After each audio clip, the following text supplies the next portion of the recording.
ジャボンディ諸島で再会した3人はついに天下一中人 Trust me, it gets weirder.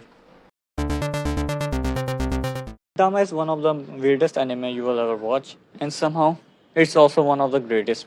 Imagine an anime that makes you laugh until your stomach hurts, then suddenly punches you in the gut with some of the most emotional and serious arcs you've ever seen. That's Gintama, pure comedy and chaos.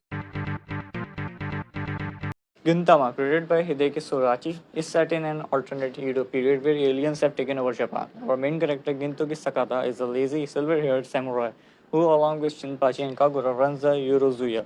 Basically, we will do everything for money or jobs business. On the surface, it looks like a gag comedy, but it's so much more. The comedy is unlike any other anime. Gintama parodies everything other anime, Japanese culture, even real world events. It constantly breaks the fourth wall and doesn't care if it looks stupid. That's the charm. But don't mistake the comedy for randomness. Behind every joke, there's clever writing and timing that keep it fresh even after hundreds of episodes. And then, just when you are comfortable laughing, Gintama flips the switch. Suddenly, you are in a dark, emotional storyline with high stakes battle, political conspiracies, and heartbreaking backstories. The serious arcs like Shinsengumi Crisis, Yoshiwara and Flames, and the Farewell Shinsengumi arc show just how incredible the writing really is. It's not just comedy, it's samurai drama, action, and pure emotion. Togi looks like a clown but has one of the deepest character arcs in shonen. Kagura might be hilarious, but her Yato clan background brings real weight. Even side characters like Katsura, Hijikata, and Okita feels like main characters.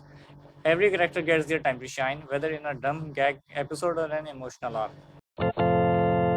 Why does Gintama work? Because it's not just one thing. It's comedy, it's chaos, it's parody, it's action, it's drama. It's an anime that can make you cry from laughing and cry from heartbreak, sometimes in the same episode.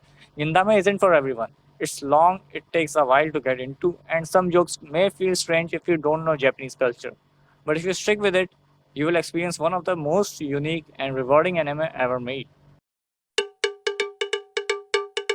That's my review of Gintama, Comedy and Chaos. What do you think? Do you love the randomness or do the serious arcs hit you harder? Let me know in the comments and don't forget to like and subscribe for more anime reviews.